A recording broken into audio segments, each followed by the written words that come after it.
কি সুন্দর এই গরুর বাচ্চা, চমৎকার মাশাআল্লাহ। যত দূর চোখ যাবে আপনার শুধু কৃষি আর কৃষি। অর্থকরী ফসলের আমাদের প্রত্যন্ত দক্ষিণ অঞ্চলের মূল আয়ের উৎস হচ্ছে আমাদের এই কৃষি। ধান, ডাল, এগুলোই হচ্ছে আমাদের মূল কৃষির উৎস।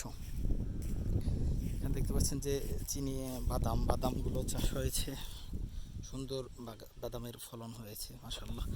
গাছগুলো একদম সতেজ। যতদূর চোখ যাবে দেখতে পাবেন শুধু কৃষি ক্ষেত। যতদূর চোখ যায়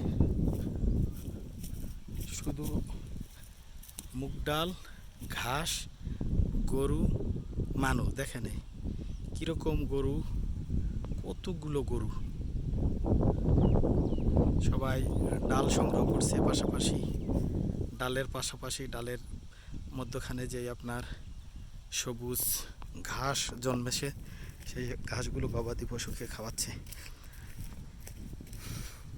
গ্রামীণ এই সুন্দর দৃশ্য সত্যি মানুষের মনকে মুগ্ধ করে। সত্যি মানুষের মনের মধ্যে উৎসাহ উদ্দীপনার সৃষ্টি হয়।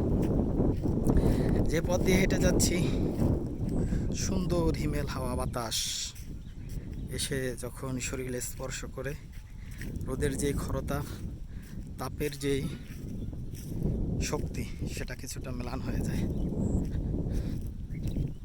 মাশাআল্লাহ। গ্রামীণ এই পরিবেশ আপনারা যারা দূরে প্রবাসে রয়েছেন কিংবা শহরের জীবনে রয়েছেন, তারা নিশ্চয়ই যখন এই গ্রামীণ পরিবেশের এই চিত্রগুলো দেখেন, অবশ্যই আপনার হারানো শৈশব, আপনার হারানো দিনগুলো মনে পড়ে যায় এবং কিছুটা হলেও সেই হারানো দিনের